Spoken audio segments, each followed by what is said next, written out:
आओ विशाल आओ। आज तो तुम्हें गले लगाने को जी चाहता है। तुमने कमिश्नर को मारकर समाज पर बहुत बड़ा एहसान किया है।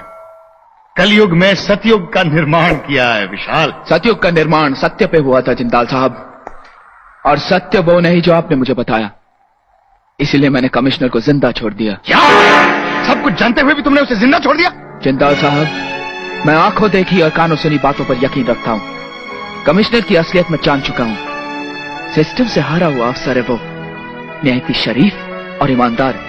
टाइसन और जिब्रान जैसे मुजरिमों के साथ उसकी दोस्ती नहीं, दुश्मनी है। लेकिन फिर भी आपने मेरे सामने उसकी गलत तस्वीर रखी। आपने ऐसा क्यों किया जिंदाल साहब? ऐसा क्यों किया बताइए। वो कमिश्नर बहुत बड़ा पाखंडी है विशाल। उसके ढोंग पे यकीन करके तुम बहुत बड़ी भूल कर रहे हो। यह भी हो सकता है कि आप मेरे सामने बहुत बड़ा ढोंग कर रहे हैं, या आपकी बातों और कहानी पर अंधविश्वास करके मैं बहुत बड़ी भूल कर रहा हूं। विशाल!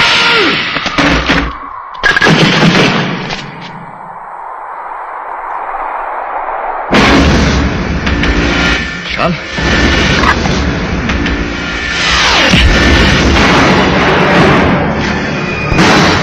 एक अंधा आदमी इतनी फुर्ती से अपना बचाव नहीं कर सकता जिंदाल साहब।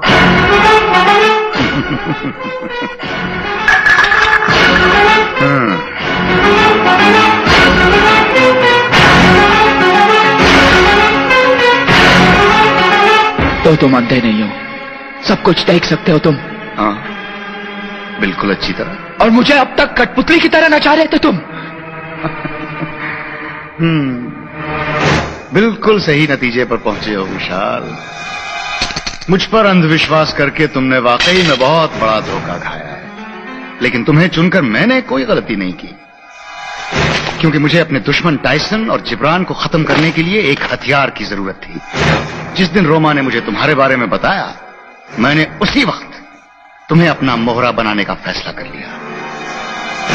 मुसीबत क्या है विशाल कि मुझे दुनिया का सबसे दौलतमंद और सबसे शक्तिशाली इंसान बनना है। धोखेबाज, तेरी मक्कारी का किस्सा मेरे हाथों खत्म।